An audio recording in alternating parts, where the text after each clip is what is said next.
ایسے کر. اب اللہ برداشت نہیں کرتا کہ جہاں علی آیا ہو وہاں یہ کام ہو رہا ہو. لہذا مشرکین مکہ کو قرآن کی چند آیتیں سورہ توبہ کی ان کی طرف بھیج جس پہ خدا ان پہ تبرہ کر رہا ہے, خدا ان پہ لعنت کر رہا ہے. اور میرا محمد یہ آیتیں تو نے ان کے سامنے نہیں پڑھنی, اسے بھیج جو دشمن کے سامنے منہ پہ تبرہ کر سکے. یہ قرآن کی آیات ہیں, یہ بھیج دے. جب اتنا حکم اللہ کی طرف سے جاری ہوا تو رسالت مآب نے کہا کہ خدا نے قرآن کی صورت بھیجی ہے, ان میں سے کچھ آیات ہیں, وہ آیات مکہ کے مشرکین کے سامنے جا کے پڑھنی ہے, بغیر تلوار کے, آنکھوں میں آنکھیں ڈال کے پڑھنی. جب رسالت مآب نے بتا دیا کہ آیتیں کون سی ہیں اور پڑھنی کیسے, خاموشی طاری ہوگی. رسالت مآب نے تو کوئی ہے بھائی جو ان آیات کی تبلیغ کے لیے جائے, خاموشی طاری تھی. رسول پاک نے کہا جائے وہ جس نے کبھی بت کو سجدہ نہیں کیا, کیونکہ اس پہ ہے بتوں پہ تبرہ. جس نے چند دن پہلے سجدہ چھوڑا ہو وہ خداؤں پہ تبرہ کیسے کرے گا. لہذا امیر المومنین اٹھے اور امیر المومنین نے کہا کہ یا رسول اللہ یہ آیات میں لے کے چلتا ہوں. جب رسول نے علی کو وہ آیات دی تو اب اس مقصد کو سمجھ میں آ گیا کہ اللہ نے اس صورت میں بسم اللہ الرحمن الرحیم کیوں نہیں لکھی تھی. اس لیے کہ بسم اللہ الرحمن الرحیم چل کے آیتیں لے کے جا رہی تھی. نقطۂ بائے بسم اللہ خود جا رہا تھا. جب امیر المومنین قرآن کی وہ آیتیں علی نے کہیں چمڑے پہ نہیں لکھی, علی نے کہیں ورق پہ نہیں لکھی, رسول نے کہا یا علی آیتیں لے کے چلے جا, مجھے قرآن کی عزت کی قسم ہے. تفسیر قرآن کہتی ہے ایک بار میں میرے مولا علی نے نہیں پوچھا کہ کون سی آیت ہے, مجھے حفظ کروا دیجیے, مجھے یاد کروا دیجیے. مصطفیٰ پہ جبریل نے اتاری تھی, مصطفیٰ نے بھی پڑھی نہیں تھی. رسول نے فرمایا یا علی وہ آیت جو اللہ نے ابھی بھیجی ہے یہ مکہ کے مشرکین کے سامنے جا کے حج اکبر پہ پڑھنی ہے. امیر المومنین نے چلنا شروع کر دیا, صحابہ علی کے پیچھے چلے. انہوں نے کہا یہ اپنا رسول, اے رسول کے وسیع, اے رسول کے جانشین, اے رسول کے اخی, تو ایک بار مصطفیٰ سے پوچھ تو صحیح جو آیت پڑھنے جا رہا ہے وہ آیت ہے کون سی, وہ حکم ہے کون سا. امیر المومنین نے فرمایا تمہیں علی کے ساتھ رہ کے ابھی اتنا تدبر بھی نہیں آیا. جبریل آ رہا ہوتا ہے, علی دیکھ رہا ہوتا ہے.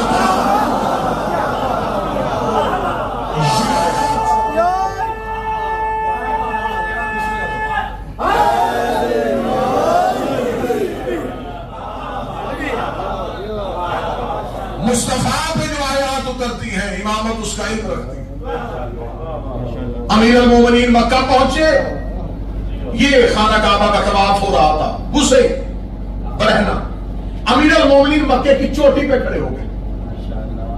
اس مکہ سے رسول نے ہجرت کی تھی مشرکین کے ڈر سے, واپس لشکر لے کے نہیں, اکیلے علی مکہ کی چوٹی پہ کھڑے ہو کے یوں بیت اللہ کا طواف کرتے ہوئے مکے کے مشرکین کو دیکھا. علی نے مکہ کی چوٹی پہ کھڑے ہو کے پہلا جملہ کہا وہ نجف میں علی کے روضے کے قریب بیٹھ کے سنا. امیر المومنین نے کہا انا اذان من اللہ و رسولہ, میں اللہ اور اس کے رسول کی اذان بن کے آیا ہوں. جتنا طواف ہو چکا, آج کے بعد مکے میں کافروں کا داخلہ حرام ہے. مکہ میں کوئی کافر داخل نہیں ہوگا. اس دن علی نے مکہ کی چوٹی میں کہا تھا آج بھی مکہ کی حدود میں کافروں کا داخلہ منع ہے. یا علی جب آپ 21 رمضان چلے گئے تھے آپ کے بعد مشرکین مکہ کیوں نہیں آئے؟ انہیں پتا تھا علی کیا نہیں, کبھی حسن بن کے آئے گا, کبھی حسین بن کے آئے گا. آدمی مکے میں کافر اس لیے نہیں جاتے, قائم علی بن کے وہاں موجود ہے.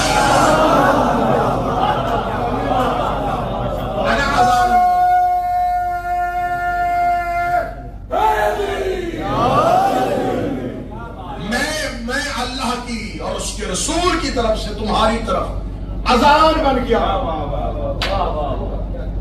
علی جزو اذان نہیں, علی اللہ کی اذان ہے. میں نے قرآن کی آیت پڑھی ہے, علی جزو اذان نہیں, علی مکمل اذان ہے. علی جزو نماز نہیں.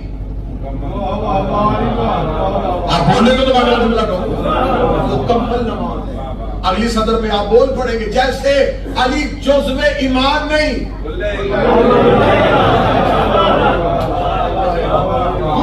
انا اذان من اللہ و رسولہ, میں اللہ کی طرف سے تمہاری طرف, اس کے رسول کی طرف سے تمہاری طرف اذان بن کے آیا, آج کے بعد کوئی بھی نہیں آئے.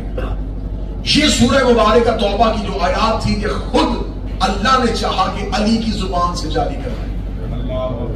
پہلی بار یہ آیت علی نے مشرکین مکہ کے سامنے پڑھی. دوسری بار یہ آیت عباس نے عاشور میں 9 لاکھ کے سامنے پڑھی.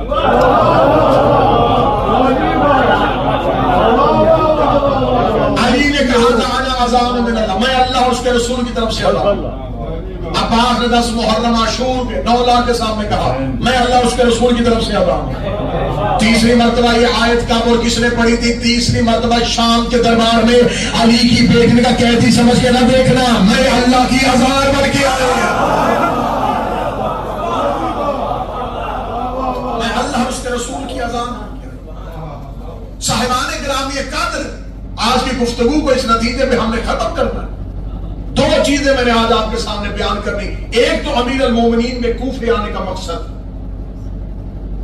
اور ایک علی کی دشمنی کی وجہ. موضوع دلچسپ ہے تو آپ بولیں گے. ابھی آپ کوفہ کی زیارت کر کے آئے ہیں. کوفہ قدیم آبادی ہے. انا اذان من اللہ و رسولہ ہی اس کو ذہن میں رکھنا ہے, اور میں اسی پہ نتیجہ دینے لگا. کوفہ کوئی جدید آبادی نہیں, کوفہ قدیم آبادی تھی. کوفہ قدیم شہروں میں سے ایک شہر ہے بابل. بابل کی تہذیب جو ہے وہ کوفہ کی تہذیب کے ساتھ ملتی ہے. وقت ناصور نے اسے فتح کیا تھا, پھر اس کے بعد یہ غیر آباد ہو گیا, یہاں پر کوئی بھی آباد نہیں. باقاعدہ جو کوفہ شہر بنا تھا یہ 17 ہجری کو بنا تھا. اس کو شہر بنانے کی وجہ کیا تھی؟ یہ وجہ یہ تھی کہ یہ فرات کا وہ کنارہ تھا جہاں پر لوگ مسافر کاروان لشکر رکتے تھے, اور اس کے پاس سب سے بڑا کوفہ کا جو ایک پلس پوائنٹ تھا وہ یہ تھا کہ یہاں سے مختلف ملکوں کو رستے جاتے تھے. یمن, مصر, شام, حجاز اور عراق کے اندر یہ خود تھا. تو یہ کوفہ ایک مرکزی چوک تھا جہاں سے مختلف ملکوں کی شاہراہیں نکلتی تھی. شام میں ہو گئی بنی امیہ کی حکومت قائم, مدینہ میں تھی ظاہری طور پہ مسلمانوں کی حکومت. بنی امیہ شام, معاویہ یہ چاہتا تھا کہ وہ مدینہ کو فتح کرے, لہذا اس نے کوفہ کی طرف پیش قدمی شروع کر دی. دوسری خلافت کے دور میں کوفے میں باقاعدہ خیمہ بستی بنا کے کوفے کو آباد کر کے یہاں فوجی چھاؤنی بنا دی گئی, فوجیوں کو یہاں آباد کر دیا گیا. تیسری خلافت نے اس کو اور زیادہ وسیع کیا تاکہ اگر شام سے لشکر چلے تو اس کو کوفے سے مزید فوج ملے, تاکہ بنی امیہ بغیر بلا شرکت غیر مدینے سے لے کے شام تک جتنے بھی بلاد اسلامی ممالک ہیں ان کے بلا شرکت غیر حکمران بن جائیں. بات کی یہ تھوڑی باتیں خشک ہوگی, خطابت سے ہٹ کے ہوگی, لیکن ہوگی بڑی نتیجہ خیز. اب یہ بنی امیہ کی سازش تھی, یہ معاویہ اور عثمان بن عفان, کیونکہ دونوں کا تعلق بنی امیہ سے تھا. وہ مدینہ کا حاکم, یہ شام کا حاکم. تیسرے خلیفہ نے کہا کہ میں کوفہ آباد کرواتا ہوں, تو کوفے تک پہنچ, آگے سے ترو تازہ لشکر تیرا ساتھ دے گا اور مدینے پہ تیرا تسلط قائم ہو جائے گا. پھر ہم بنی امیہ مل کے مصر, یمن, فلسطین, حجاز, ہر ایک اسلامی ملک میں ہماری حکومت قائم ہو جائے گی. لیکن انہیں یہ نہیں پتا تھا جو کام وہ خطوں میں کر رہے تھے علی ارادوں کو بھاپ رہا تھا. یہ سب کچھ کیسے ہو رہا تھا؟ خط و کتابت کے ذریعے. خاموش قاصد آتا, پیغام دے. امیر المومنین نے ظاہری طور پہ اپنے گھر کا دروازہ بند کیا تھا.